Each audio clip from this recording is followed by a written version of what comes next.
Muito bem. Saudações, caros e caras, amigos e amigas, CACDistas. Sou o professor Evandro Costa. Este é o grupo de questões, isso é o grupo de geografia do Nabucco CACD. Nós estamos iniciando hoje a nossa revisão específica para a primeira fase, para o nosso famoso TPS. Esta é a semana de número 132 no nosso curso, tá? No grupo de questões. E nesta semana nós estamos, portanto, iniciando as revisões específicas para o TPS, para a primeira fase do nosso CACD. Nesse momento, nós vamos trabalhar também com questões objetivas, não é? Como sempre temos na nossa primeira fase, questões de certo e errado, questões em que vamos trazer, né, semanas que nós vamos trazer questões passadas do CACD e também questões produzidas, né, questões inéditas, para mencionar alguns pontos específicos do nosso edital, para atualizar algumas situações específicas dentro do nosso conteúdo. Então, nós vamos mesclando questões passadas com questões também produzidas. Nesta primeira semana, eu trago para vocês uma questão que ela trabalha com o item 7 do nosso edital, Geografia e Gestão Ambiental, um item sempre, sempre, sempre, sempre presente no TPS. Outra questão que trata sobre o tema Geografia Econômica, também outro tema de maior relevância, né? Até pelo próprio tamanho do item 3 do edital, né? Então ele é muito extenso, muito grande, então é sempre um item mencionado. E um item bastante importante também que nós vamos trabalhar hoje é o item 5, Geografia Urbana. Tá? Então, sem mais delongas, vamos aqui começar já na leitura desta questão inédita. Tá? A aceleração do processo industrial e do desenvolvimento tecnológico alcançado pelos países desenvolvidos nas 2 décadas que sucederam o final da Segunda Guerra Mundial abriu o caminho para discussões e debates, cada vez mais volumosos e preocupados, sobre questões efetivamente pertinentes a respeito do meio ambiente. Lembre-se, por exemplo, né, que em breve o Brasil será sede, né, da COP em Belém do Pará. Então, é claro, e sabemos muito bem, né, que todas as questões ambientais elas têm um peso, uma relevância muito forte na decisão, em termos de decisões internacionais. O Brasil é um país muito importante, né? Um país que ele sempre está no cerne de muitas discussões ambientais, logicamente observando a própria realidade de biodiversidade, a própria importância em termos ambientais que o Brasil tem no espaço global. Então, é claro que essas questões estão sempre presentes. Então, eu trago aqui a proposição número 1, que faz o seguinte, olha só. A lei número 9985, de 18 de julho de 2000, que instituiu o Sistema Nacional de Unidades de Conservação da Natureza, SNUC, definiu como unidades de conservação, UC, o espaço territorial e seus recursos ambientais, incluindo as águas jurisdicionais, com características naturais relevantes, legalmente instituído pelo poder público, com objetivos de conservação e limites definidos, sob regime especial de administração, ao qual se aplicam garantias de proteção. A proposição está correta porque, de fato, a Lei 9985 de 2000, ela instituiu o Sistema Nacional, né, de Unidades de Conservação e definiu também as suas atribuições. Portanto, proposição 1 está correta. Proposição 2 fala: o domínio morfoclimático do Cerrado é um ecótono que sofre intenso processo de degradação, pois seu ambiente territorial é largamente utilizado para a produção agrícola, em especial a produção de soja e milho. De fato, o domínio morfoclimático do Cerrado é um domínio que hoje sofre de forma muito intensa um processo de degradação bastante intensivo, sobretudo por conta da questão da produção e também da expansão, né? Nós ainda temos áreas de expansão dentro do Cerrado brasileiro, relativas à questão do agronegócio, em especial a produção de grãos, a produção mais especificamente ainda de soja e milho, soja, não é, em maior proporção. Então, esse ponto é totalmente correto. A proposição 2 ela estaria completamente correta se não fosse única e exclusivamente esta realidade aqui, ó. Ecótono, tá? O cerrado é um bioma, ele não é um ecótono, tá? O que é que se configura como um ecótono? Um ecótono, ele é uma área natural de transição entre domínios naturais. Então, eu tenho o bioma do Cerrado, que compõe o domínio morfoclimático do Cerrado. Quando nós temos a configuração dos domínios morfoclimáticos, né, eles se configuram como áreas naturais delimitadas a partir da presença de características naturais diversas em comuns àquela área. Não é? Então, para formar um domínio morfoclimático, eu tenho ali, preciso fazer a análise das configurações de vegetação, relevo, clima, hidrografia, solo. Então, quando esses elementos eles são bem marcados, definidos em uma determinada porção do nosso território, nós temos um domínio morfoclimático. Então, o cerrado é bem delimitado. Ele é um domínio morfoclimático, com características ambientais, em geral, bastante identificadas, bastante diretas, bastante estruturadas. Um ecótono não. O ecótono ele se configura como uma área de transição entre domínios naturais. Então, aqui no caso do Brasil, por exemplo, nós temos dois ecótonos muito bem identificados, né? Nós temos o Complexo do Pantanal, que se configura como um ecótono entre a região amazônica e o Cerrado, e nós temos a Mata dos Cocais, né? A típica área localizada fundamentalmente entre os estados do Maranhão e Piauí, mas também está presente em outras porções ali do território entre o Nordeste e o Norte do Brasil, vai fazer exatamente a transição entre dois dos domínios mais opostos que nós temos, né, em termos naturais aqui do Brasil, que é o domínio amazônico e o domínio da Caatinga, e também vai fazer a transição em relação ao domínio do Cerrado. Então, percebam que os ecótonos são exatamente áreas de transição. Então, o Cerrado não pode ser uma área de transição, por isso a questão está errada, percebam.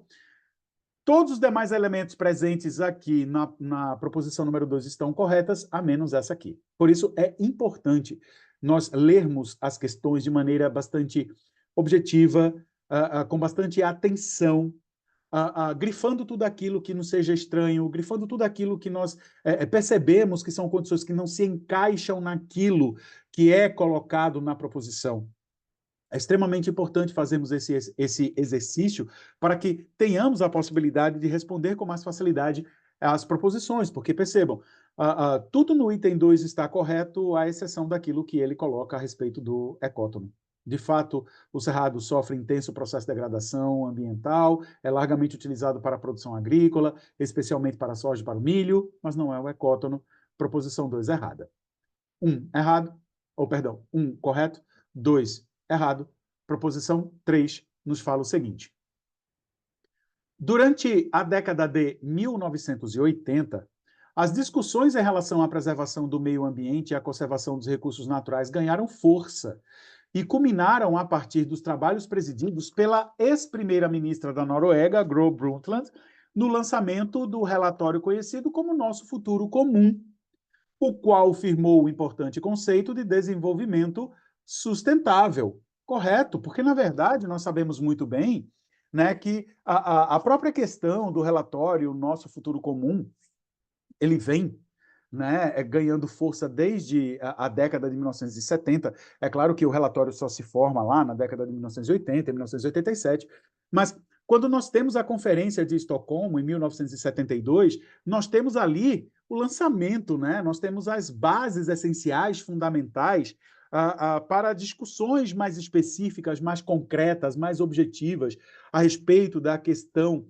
das mudanças, da análise das mudanças climáticas, observância da questão da degradação do meio ambiente, necessidade do processo de preservação, necessidade de desenvolvimento de uma economia que esteja mais alinhada à realidade ambiental, uma proteção ambiental, uma preservação ambiental de nível global. Então, todas essas preocupações, elas vão cada vez mais ganhando força. Na década de 1980, não é? Então, nós temos exatamente um ganho de força muito elevado das discussões relativas ao meio ambiente, e isto culmina exatamente em 1987, no momento em que nós temos, né, a estruturação de um relatório que foca exatamente sobre o como será a questão do futuro da nossa sociedade, da sociedade global. Como será o futuro do nosso planeta? Como será o futuro que os nossos filhos, que os nossos netos, que os nossos descendentes, eles vão encontrar daqui a algum tempo? Né? Dadas as preocupações, que são preocupações notórias, são preocupações reais, em relação à questão de, no que se refere à alteração do meio ambiente, configuração ambiental, alterações climáticas, a questão de esgotamento dos recursos naturais, questão de desaparecimento de áreas naturais de suma importância, alterações no que se refere à questão da vida marinha. Então, tudo isso ganha muita força e culmina exatamente nos trabalhos presididos pela ex-primeira-ministra da Noruega, Gro Brundtland, por isso que também o relatório é conhecido como relatório Brundtland, e ele vem justamente lançando as bases fundamentais para conceitos essenciais que vão ganhando mais força ainda, né, na década seguinte, na década de 1990, quando nós temos a Eco 92, né, então nós vamos talhando conceitos que vão cada vez mais se tornando importantes, relevantes, que vão entrando na vida da sociedade global, como é o caso exatamente do conceito relativo ao desenvolvimento sustentável. Por consequência, proposição 3, correta. 4 fala: o bioma da mata de araucária e o bioma da caatinga sofreram um intenso processo de devastação por conta principalmente do uso contínuo de sua madeira como fonte energética. Até aqui, correto, né? O uso da madeira da araucária, desde, sobretudo, né, a partir do processo de maior ocupação dos espaços da região sul do Brasil, segunda metade do século XIX, né, com a questão da imigração mais intensa, processo de colonização das porções interiores da região sul. Realmente a mata da araucária vai começar a sofrer intensamente com isso, né? Então, derrubada da mata para a estruturação de áreas agrícolas, a utilização da madeira como lenha, a utilização da madeira para construções. Na Caatinga acontece algo semelhante, né? A questão ainda hoje, a madeira da Caatinga é utilizada para a produção de carvão, né? Então, elemento energético, emprega certa quantidade de pessoas dentro do semiárido brasileiro, inclusive há sempre denúncias de trabalho infantil, né, relacionados com esse tipo de produção, que é uma produção terrível para crianças trabalharem, né? A questão da insalubridade bastante intensa, mas acontece. E é exatamente isso, né? Esse primeiro ponto está correto. É sempre importante, quando nós temos proposições extensas, e nós sabemos muito bem que é uma tendência cada vez maior, né, nas questões de TPS, elas serem cada vez mais extensas, para que nós tenhamos a possibilidade, né, de fazer várias, identificar várias condições, fazermos diversos juízos, né, durante a leitura dessa questão, porque é aí onde reside, não é, a capacidade de responder essas questões. Porque como nós temos diversas sentenças e temos que analisar se essas sentenças estão verdadeiras ou falsas, nós vamos identificando sentenças verdadeiras, sentenças falsas, até que chega um determinado momento que nós podemos ali compor completamente a identificação de que aquela alternativa é de fato correta ou de fato incorreta. Se nós temos ali uma determinada situação que nos já coloca com muita clareza que aquela proposição está incorreta, errada, é excelente, porque não precisamos mais fazer a leitura daquela proposição, porque ela já está incorreta. Não importa se ela ainda traga outros elementos corretos, mas em si ela já está incorreta. Então, nós já podemos marcar e já podemos seguir para outra proposição, né? Então, é sempre importante fazer esse trabalho de ler as sentenças dentro né, da proposição inteira. Então, essa primeira sentença aqui está correta. Agora, vamos ver como é que ficam as demais. No caso da madeira da araucária, seu uso se destinou predominantemente ao aquecimento doméstico. Sim, houve muito essa questão do aquecimento doméstico, mas também, né, a questão da construção das moradias e etc. Já no caso da caatinga, sua madeira foi largamente utilizada para a produção de carvão vegetal, que eu comentei com vocês agora há pouco. Entretanto, nas últimas décadas, a degradação destes biomas foi reduzida de forma considerável, pois o artigo 225 da Constituição Federal, em seu parágrafo 4º, incluiu os 2 biomas em questão na categoria de patrimônio nacional. E sua utilização passou a ser feita na forma da lei, dentro das condições que asseguram a preservação do seu meio ambiente, inclusive quanto ao uso dos seus recursos naturais. Bom, essa última parte, nós sabemos que ela é incorreta, sabemos que é errada. Por quê? Porque o artigo 225, parágrafo 4º da Constituição Federal, estabeleceu como patrimônios naturais os seguintes conjuntos naturais: a floresta amazônica brasileira, a Mata Atlântica, a Serra do Mar, o Pantanal mato-grossense e a zona costeira. Portanto, nem a Mata da Araucária, nem a Caatinga foram incluídas neste rol, que particularmente para mim é um erro imenso, porque esses 2 conjuntos naturais são de extrema importância para o território brasileiro. No caso da Caatinga, essa importância ela aumenta ainda mais quando nós percebemos que o bioma da Caatinga ele é considerado um bioma única e exclusivamente brasileiro, tendo em vista que é uma região semiárida na proximidade da linha do Equador, caso raro de acontecer em outros lugares do mundo.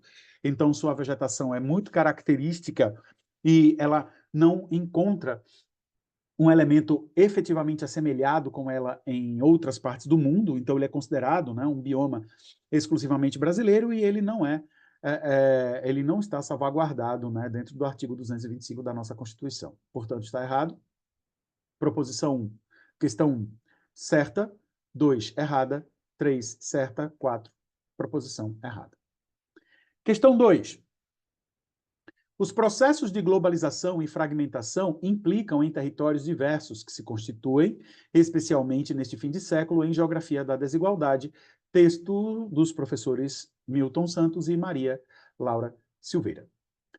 Com relação ao processo de globalização e sua influência na organização do espaço global odierno, julgue os itens abaixo como certos e ou errados. Primeiro,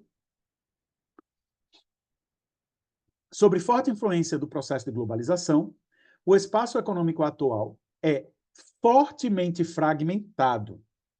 Isso, ok, né? Quando nós observamos, né, a questão do espaço econômico atual, nós vamos observar ali a presença de uma grande quantidade de blocos econômicos, nós vamos observar diversas realidades diferentes, né, no que tange à questão da organização do espaço global.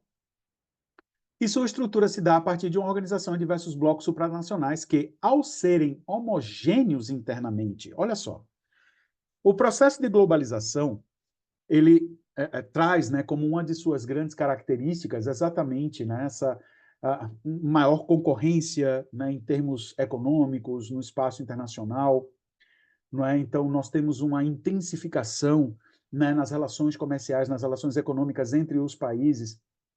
Então, é claro que isso acaba criando situações que beneficiam, logicamente, países mais fortes em termos econômicos, em termos de produção, e dificulta, não é, o estabelecimento, não é, a formação de um mercado mais estruturado para países com realidades econômicas, produtivas de menor proporção. Pensando nessa realidade, gradualmente, diversos blocos econômicos começam a se estabelecer.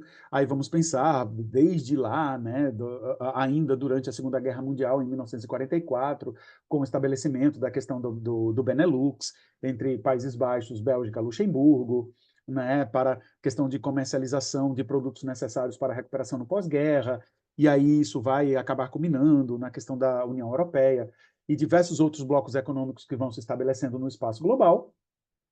No entanto, observe o que é que a questão ela coloca, né? E sua estrutura se dá a partir da organização de diversos blocos supranacionais que, ao serem homogêneos internamente, não, nós não podemos falar de homogeneidade interna nos blocos econômicos, até mesmo em blocos como é o caso da União Europeia, né? Sobretudo quando falamos em questão de homogeneidade econômica, produtiva, né? Então, apresentam grande capacidade de atuação internacional concertada, em certos pontos, sim, sobretudo no que se refere aos interesses individuais de cada Estado. Mas aí, precisamos lembrar que dentro de um bloco econômico, os interesses eles são estruturados em termos de bloco, né, para todos, né, e não efetivamente numa política individualizada de cada Estado-membro. Né? Então, observe que a questão ela traz uma série de equívocos. Então, veja aí o que é que traz a resposta.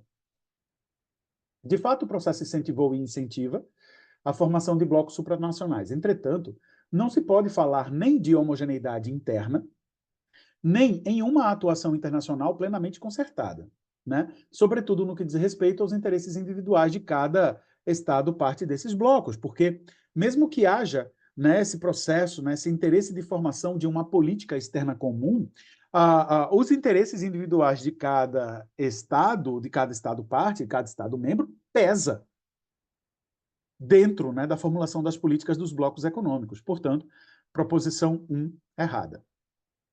Proposição 2.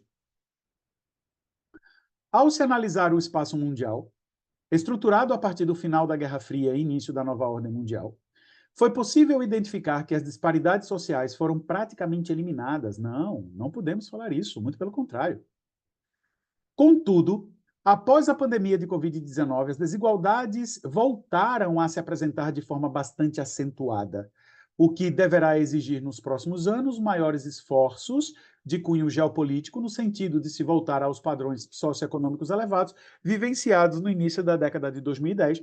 Percebemos que a proposição ela está toda equivocada, né? Primeiro, quando ele fala que ao final da Guerra Fria e início da ordem mundial, nova ordem mundial, né, da multipolaridade, foi possível identificar que as disparidades sociais foram praticamente eliminadas.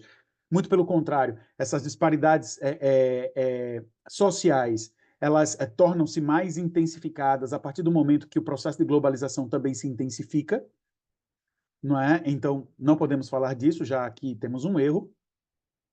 Bom, é um fato que após, né, e é mesmo durante a pandemia de Covid-19, nós tivemos ali a presença, né, de intensificação de desigualdades, até mesmo e de problemas econômicos diversos, até mesmo em países de maior desenvolvimento. Isso é um fato. E é um fato também, né, que isso vai levar a maiores desafios e necessidade, né, de maiores esforços no sentido de recuperar, né, esse processo que foi perdido, né, que se estabeleceu ali com a Covid-19. Mas que os padrões, eles já não eram padrões que realmente apresentavam, né, uma condição das melhores, sobretudo quando nós observamos os países emergentes. Então, é fato que nós tivemos durante a pandemia, né, e depois, nós tivemos uma queda na questão de qualidade de vida, mais pessoas entraram na linha da pobreza, mais pessoas entraram na linha da fome, mas não podemos falar, né, de uma situação de desigualdade social eliminada antes desse processo. Errado.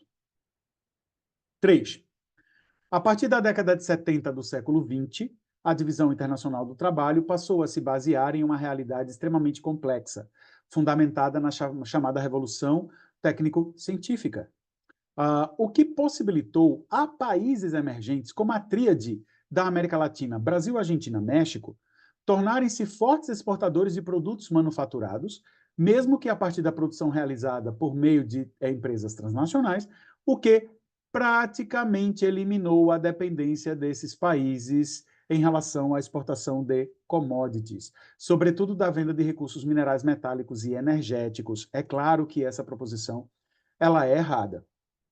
De fato, né, a partir da década de 1970, a revolução técnico-científica ela intensifica, né, o processo de produção industrial nos países emergentes, inclusive Brasil, México, Argentina, se industrializam intensamente, né? Antes disso, inclusive, mas culmina realmente, né, a formulação de parques industriais robustos, poderosos nesses países a partir da década de 1970.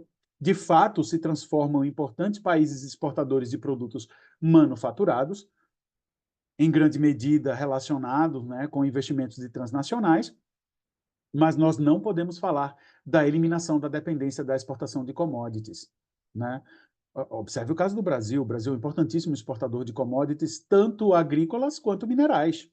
A Argentina, grande exportador de commodities agrícolas. O México, exportador de commodities agrícolas, exportador também de elementos minerais. Portanto, proposição 3 é incorreta.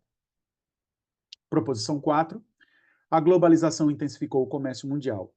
E esta intensificação está fortemente atrelada ao desenvolvimento tecnológico e às complexas cadeias logísticas, que permitiram que os produtos produzidos nas mais diversas áreas produtoras fossem movimentadas de maneira mais rápida e segura até seus respectivos mercados consumidores. Correta, sem dúvida alguma.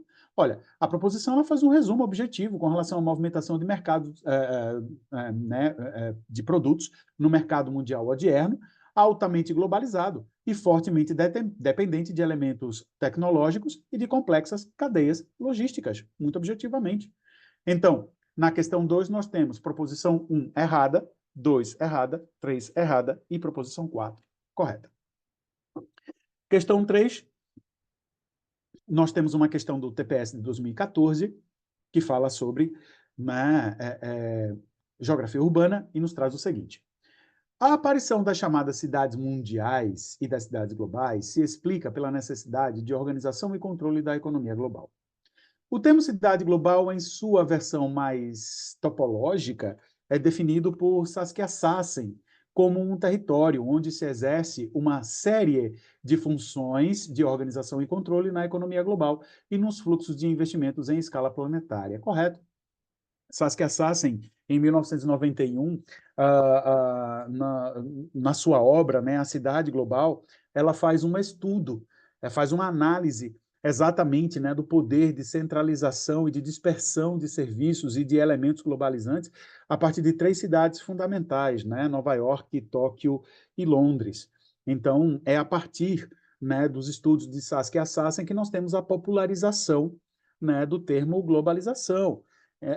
Do termo cidades globais, embora que o estudo, né, das cidades globais, esse estudo não seja um estudo tão recente assim, né, muito pelo contrário, no início do século XX, Patrick Dietz, ele já faz um estudo em 1915, né, estabelecido em sua obra Cidade Mundial, que ele vai fazer uma análise direta a respeito da importância de Nova York como cidade, né, centralizadora e dispersora de elementos econômicos em termos internacionais. Na década de 1960, Patrick Hall, na sua obra As Cidades Mundiais, vai ampliar esse estudo, né, para outras cidades que acabam criando, né, formulando o estabelecimento de nós de conexão no espaço internacional. Então, Saskia Sassen ela vai exatamente, né, popularizar o termo cidades globais a partir da sua obra. Então, considerando a perspectiva conceitual de Saskia Sassen, julgue COE os itens seguintes relativos a cidades globais. Primeiro, a dinâmica fundamental do novo processo de urbanização pressupõe que, quanto mais a economia for globalizada, maior será a convergência de funções centrais nas cidades globais, cuja densidade demográfica elevada expressa especialmente esta dinâmica. Sim, uma das características, né, que a grande maioria das cidades globais tem é apresentar exatamente uma grande concentração populacional, né, porque, afinal de contas, são cidades concentradoras de elementos muito importantes, elementos administrativos, econômicos, financeiros. Então, é claro que isso vai atrair uma grande quantidade de pessoas em busca de novas oportunidades, né? Então, essa proposição, sem dúvida alguma, é uma proposição correta, porque essas cidades elas acabam, né, se configurando, se estabelecendo como nós, né, das diversas redes de decisão que sustentam o próprio processo de globalização, né, atual. Então, isto caracteriza as cidades globais, certa primeira proposição. 2. A dispersão territorial das atividades econômicas contribui, por meio, por exemplo, de tecnologias de informação para o crescimento das funções e das operações centralizadas nas cidades globais, é claro. Claro que favorece. Porque, veja, o próprio processo de globalização, ele se estabelece em base de evolução tecnológica, principalmente no que se refere à questão de sistemas de transporte, logística, estrutura logística e comunicação. São elementos fundamentais, não é, que vão cada vez mais ganhando força, exatamente à medida que nós temos também o crescimento, né, da estrutura baseada na revolução técnico-científica. Portanto, proposição 2 correta. Proposição 3, essa proposição 3 merece aqui a leitura do nosso comentário, tá? Olha só. A globalização econômica contribui para uma nova geografia da centralidade e da marginalidade, tornando as cidades globais lugares de concentração de poder econômico, ao passo que cidades que foram centros manufatureiros experimentam nítido declínio. Sim, é correto, é possível nós colocarmos essa condição correta, né? Alguns centros manufatureiros de ordem internacional são cidades que experimentam um certo declínio econômico, né? E, inclusive, eu coloco aqui no comentário que, muito provavelmente, o produtor da questão ele se baseou na realidade muito nítida da cidade de Detroit, né, nos Estados Unidos, região do Rust Belt, uma região que já foi uma cidade, né, que teve o seu esplendor, né, que teve todo o seu poder econômico baseado na indústria automobilística, especialmente ali em meados do século XX, mas que com o processo de dispersão tecnológica, com o processo de dispersão produtiva, né, com o processo de desconcentração industrial que vai ganhando força, não é? Então, a indústria automobilística, né, ela vai ganhando uma característica de fábrica mundial e não mais só centralizada em um único ponto, não é? Então, a gente vai tendo, né, importantes centros manufatureiros que vão experimentando esse processo de declínio. Então, tá certo. Observe aqui a leitura. O processo de globalização pós-fordista ampliou o poder das cidades globais, que se estabeleceram como centros de decisões financeiras e como centralizadoras de poder econômico.